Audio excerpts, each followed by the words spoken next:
जी हाँ दोस्तों, ऐसा ही कुछ तजुर्बा रहा मेरा मुखर्जी नगर में रहने का। और उसके बाद 2.5 साल तक विकास दिव्य कीर्ति सर हमारे बैच में कभी भी अवेलेबल नहीं रहे कि उनको क्लास में स्पिरिचुअल फील होता है, वहीं ये कभी क्लास में दिखते ही नहीं है। मोटा मोटी बात ये है कि सर अब नहीं पढ़ाते हैं टीचर है, लेकिन उनके क्लास में कोई भी बच्चा डाउट पूछता है तो उसको इतना एम्बेरसमेंट फील करवा दिया जाता है। उन्होंने बच्चों के साथ ऐसा खिलवाड़ किया कि वो उसके बाद कभी क्लास में आए ही नहीं। वो जो क्लास का मटेरियल है वो ही एक तरह से बर्डन बन गया। ये या सिर्फ जियोग्राफी पढ़ी है और आपको आईआर पढ़ाया जाता है, या आपको सोसाइटी पढ़ाई जाती है। यहाँ पे बच्चा आता तो पूरा कॉन्फिडेंस के साथ है, लेकिन जब निकलता है तो उसका न तो इंटरेस्ट बचता है और न बचता है कॉन्फिडेंस। नमस्कार दोस्तों, अगर आपने थंबनेल देख के ये वीडियो क्लिक किया है, आप इंडिया के किसी भी कोने से और इंडिया के एजुकेशन से ताल्लुकात रखते हो तो ये वीडियो सिर्फ आपके लिए है। तो शुरू करते हैं बिना किसी इंट्रोडक्शन के, लेकिन उससे पहले आप ये वीडियो देखिए। तो क्यों डरें, ज़िंदगी में क्या होगा, कुछ ना होगा तो तजुर्बा होगा। मैं तो इसी अप्रोच पे चलता हूँ कहीं भी। जी हाँ दोस्तों, ऐसा ही कुछ तजुर्बा रहा मेरा मुखर्जी नगर में रहने का और दृष्टि आईएएस में अपनी कोचिंग कंप्लीट करने का। मेरा बैच लगभग 2.5 साल तक चला।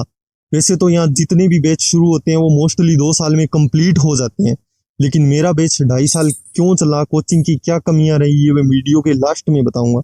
लेकिन इन 2.5 सालों में एक खास बात क्या हुई कि जब हमारा बैच 2021 में शुरू हुआ तो पहली क्लास ओरिएंटेशन क्लास रही जो विकास दिव्य कीर्ति सर ने ली। लेकिन उसके बाद 2.5 साल तक विकास दिव्य कीर्ति सर हमारे बैच में कभी भी अवेलेबल नहीं रहे, ना ही वो हमारे ग्रुप के किसी स्टूडेंट्स से मिले।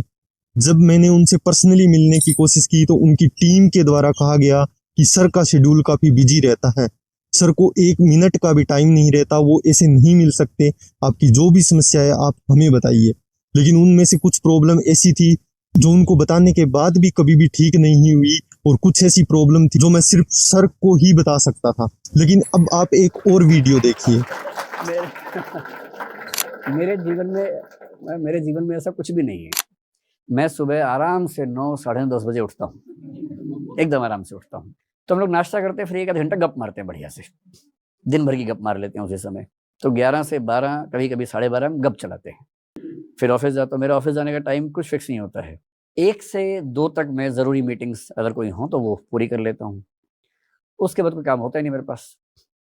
फिर मैं कुछ अपने काम करने लग जाता हूँ, या ऑफिस में जो मैनेजमेंट के सीनियर लोग हैं किसी को पकड़ लेता हूँ, बुला लेता हूँ, उससे गप मारने लगता हूँ। तो ऐसे में दिन में 3-4 सीनियर मेंबर्स को बुला के अपनी बोरियत दूर करता हूँ। फिर शाम को मैं सबको बुला लेता हूँ एक साथ, जितने भी 7-8 सीनियर मोस्ट लोग हैं, कैबिनेट के समझ लीजिए। हम सब मिलके एक ब्लैक कॉफ़ी साथ में पी लेते हैं, सामान्य बात से हंसी ठहाके मार लेते हैं। फिर ठहाके मारने के बाद मैं निकल जाता हूँ ऑफिस से। लेकिन दोस्तों देखिए कितनी बड़ी विडंबना है, जिस वीडियो में सर खुद बोल रहे हैं कि उनके पास इतना टाइम रहता है कि उनको सोचना पड़ता है कि वो क्या करें, वहीं उनकी मैनेजमेंट टीम बोलती है कि उनके पास 1 मिनट का भी टाइम नहीं रहता। किस प्रकार का ये विरोधाभास है दोस्तों। मैं मुखर्जी नगर में ऐसे टीचर्स को जानता हूं जो ऐसे सब्जेक्ट पढ़ाते हैं जो बिल्कुल भी अपडेटेड नहीं होते, जैसे हिस्ट्री जैसा सब्जेक्ट जिसमें बहुत कुछ बदलता नहीं है, लेकिन उसको पढ़ाने के लिए सर है मुखर्जी नगर में जो बच्चों से भी ज्यादा मेहनत करते हैं, और उनकी एज काफी हो रखी है, फिर भी वो पूरे दिन पढ़ाते हैं। कम से कम 4 से 5 क्लासेस दिन में लेते हैं, और उनकी लास्ट क्लास तक सेम एनर्जी बनी रहती है। जहां ये सर बोलते हैं कि उनको क्लास में स्पिरिचुअल फील होता है, और जब क्लास में पढ़ाता हूँ तो मुझे स्पिरिचुअल फीलिंग होती है। उससे अच्छा समय कोई नहीं होता मेरे लिए जीवन में। वहीं ये कभी क्लास में दिखते ही नहीं है।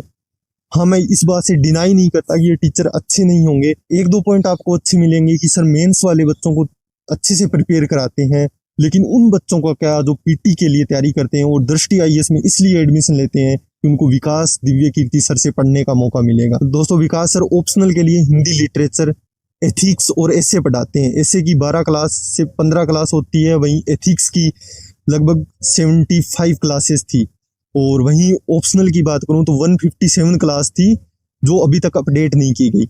इन्होंने इस कोर्स को ऑडियो विजुअल कोर्स नाम दिया है। जो भी बच्चा इनकी कोचिंग में पढ़ेगा उनको सिर्फ ये वीडियो मिलेगा, और ये बात इनकी रिसेप्शन पे बैठने वाली मैनेजमेंट टीम स्टूडेंट को कभी नहीं बताती। अगर फोर्सफुली बच्चा पूछ भी लेता है तो उनको बताया जाता है कि भले ही आपको वीडियो मिले हो, लेकिन सर क्लास में अवेलेबल रहेंगे, टाइम टू टाइम आपसे मिलते रहेंगे। लेकिन ऐसा बिल्कुल भी नहीं है। मैंने 2.5 साल तक कोचिंग कंप्लीट की और आज भी मुझे काफ़ी टाइम हो गया है कोचिंग कंप्लीट किए हुए, लेकिन सर मुझसे कभी नहीं मिले। मैंने मिलने की कोशिश की तो भी मैं उनसे नहीं मिल पाया। तो दोस्तों मोटा मोटी बात यह है कि सर अब नहीं पढ़ाते हैं। रिसेंटली 2023 की बात करूं तो उन्होंने एथिक्स की क्लासेस अपडेट की थी, जिनको कम करके उन्होंने 35 क्लासेस में कंप्लीट करवाया था। लेकिन जब उन्होंने अपना बैच शुरू किया तो रिसेंटली शुरू हुए उन्होंने लगभग 10-12 बैच को एक साथ पढ़ाया था, जिसमें कम से कम 10-12 हजार स्टूडेंट की स्ट्रेंथ थी। अब आप खुद देखिए कि 10-12 हजार बच्चों के बीच में एक टीचर पढ़ा रहा है, कैसी कनेक्टिविटी रहती होगी टीचर और बच्चों के बीच में। अगर आपको उस क्लास में पढ़ना है जिस क्लास में सर पढ़ा रहे हैं, तो उसके लिए आपको क्लास शुरू होने से 4-5 घंटे पहले जाना पड़ता था। अब उस बच्चे का सोचिए जिसके पास टाइम कम है लेकिन उसको पढ़ना है, क्योंकि अगर वो वहां पढ़ने जाएगा तो उसको इतनी भीड़ में, इतने क्राउड में, इतनी मुश्किल से उस माहौल में पढ़ना पड़ेगा जो बिल्कुल भी स्टूडेंट के पढ़ने लायक नहीं है। वहीं मैं बहुत सारे टीचर को जानता हूँ जो काफी रेप्यूटेड टीचर है, लेकिन उनके क्लास में कोई भी बच्चा डाउट पूछता है तो उसको इतना एम्बेरसमेंट फील करवा दिया जाता है कि उसको लगता है कि उसकी ही गलती थी कि वो क्लास में खड़ा होके कुछ भी डाउट पूछा, और आगे से वो कभी हिम्मत नहीं करता क्लास में खड़ा होके सवाल पूछने की। दोस्तों अब मैं बताता हूँ कि मेरे बैच में 2.5 साल क्यों लगे। क्योंकि हिस्ट्री, पॉलिटी, साइंस टेक और इकोनॉमी जैसे इंपॉर्टेंट सब्जेक्ट के टीचर बीच में ही छोड़कर चले गए। जब इकोनॉमी की क्लास हुई फ्राइडे को तो सर ने बोला था कि आप रिवीजन करना, 2 दिन की छुट्टी है और मंडे को फिर से क्लास ली जाएगी।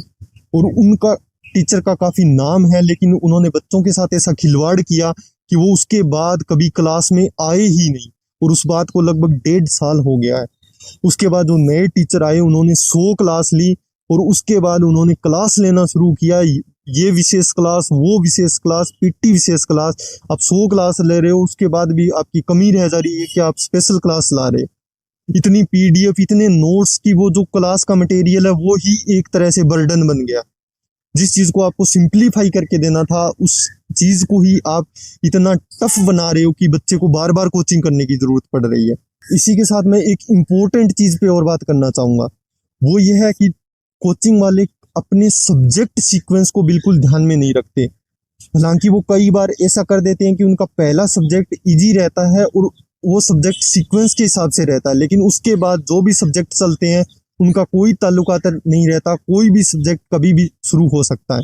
जैसे आप सोच के देखिए, आपने कुछ नहीं पढ़ा, सिर्फ पॉलिटी पढ़ी है या सिर्फ जियोग्राफी पढ़ी है और आपको आईआर पढ़ाया जाता है या आपको सोसाइटी पढ़ाई जाती है। दोस्तों मेरा मानना है कि सबसे इंपॉर्टेंट सब्जेक्ट है वर्ल्ड हिस्ट्री। हमारे बैच में वो लास्ट में कराया गया। आप जब तक वर्ल्ड हिस्ट्री को नहीं पढ़ोगे तब तक आप polity, IR, economy, modern history जैसे इंपॉर्टेंट सब्जेक्ट नहीं समझ सकते। और मैं ये क्यों बोल रहा हूँ, क्योंकि आप अगर कॉन्स्टिट्यूशन का डेवलपमेंट देखोगे तो वो आपको वर्ल्ड हिस्ट्री से मिलेगा। अगर इंडिया में इकोनॉमिक्स रिफॉर्म देखोगे तो वो आपको वर्ल्ड हिस्ट्री से मिलता है। मॉडर्न हिस्ट्री में ब्रिटिश की जितनी भी पॉलिसी थी वो किससे इम्पैक्ट हो रही थी, वो वर्ल्ड में चलने वाली उन सभी घटनाओं से इम्पैक्ट हो रही थी। उसके अलावा अगर आप आईआर की बात करोगे तो एक टाइम पे आप पॉलिटी मत पढ़िए, लेकिन आप जब तक वर्ल्ड हिस्ट्री नहीं पढ़ोगे तब तक आप आईआर नहीं समझ पाओगे। और यही सबसे बड़ी प्रॉब्लम होती है कि यहाँ पे बच्चा आता तो पूरा कॉन्फिडेंस के साथ है, लेकिन जब निकलता है तो उसका न तो इंटरेस्ट बचता है और न बचता है कॉन्फिडेंस। उसको खुद पे मलाल रहता है कि उसने क्यों ही ये डिसीजन लिया यूपीएससी की तैयारी करने का। तो दोस्तों किस प्रकार आपको सब्जेक्ट सीक्वेंस बनाए रखना है, कैसे एक दूसरे सब्जेक्ट को लिंक करना है और कैसे करंट अफेयर के साथ अपने बेसिक को कनेक्ट करना है, इस पर हमारा जल्द ही एक डिटेल्ड वीडियो आने वाला है। लेकिन आपको इन सभी चीजों से ये तो जरूर पता चल गया होगा कि चाहे इंटेंसली या अनइंटेंशनली इस एग्जाम को कितना ग्लैमराइज किया गया। हो सकता है कि इन कोचिंग सेंटर की एक अलग से टीम हो जो इनकी रील्स वायरल करवाती हो और जो उनके लिए बहुत बड़े एडवर्टाइजमेंट का काम करती है। जहाँ लाखों रुपए का एडवर्टाइजमेंट भी काम नहीं करता, वहां पे ये रील इतना ग्लैमराइज फैला देती है कि अपने आप ही बच्चे कोचिंग की तरफ दौड़े चले जाते हैं। और ये किसी एक कोचिंग की बात नहीं, ऐसी बहुत सी कोचिंग आपको मिल जाएगी जो इस तरीके से काम करती है। लेकिन वहीं आपको दूसरी तरफ ऐसी भी कोचिंग और ऐसी भी गाइडेंस मिलेगी जो आपको बिल्कुल सही तरीके से अप्रोच करती है। उनका सिर्फ यही इंटेंशन होता है कि जो चीजें उन्होंने फेस की है वो आपके सामने रखे। सभी चीजों पे मुझे 2 लाइनें याद आती है कि हर आदमी में होते हैं 10-20 आदमी, जिसको भी देखना हो कई बार देखना। लेकिन दोस्तों हमें किसी प्रकार की हेट नहीं फैलानी है। इस वीडियो का इंटेंशन सिर्फ और सिर्फ आपको उस सच्चाई से रूबरू करवाना था जो कहीं ना कहीं छुपी रह गई। ऐसा नहीं है दोस्तों कि विकास दिव्यकीर्ति सर से कुछ नहीं सीखने को मिला। वो एक मेंटोर है, टीचर है, लेकिन सबसे बड़ी बात है कि वो एक बिजनेसमैन है। दोस्तों इस वीडियो पे जिनकी कमियां बताई गई है उनका कुछ भी रिएक्शन हो सकता है, लेकिन हमारे लिए इम्पोर्टेंट है आपका रिएक्शन। आप ही हमें बताएंगे कि आगे कौन से ऐसे टॉपिक है जिन पे हम डिटेल्ड वीडियो लेके आए जो आपकी तैयारी में सही गाइडेंस का काम करे। जय हिंद दोस्तों, खुश रहिए, अपना ख्याल रखिए।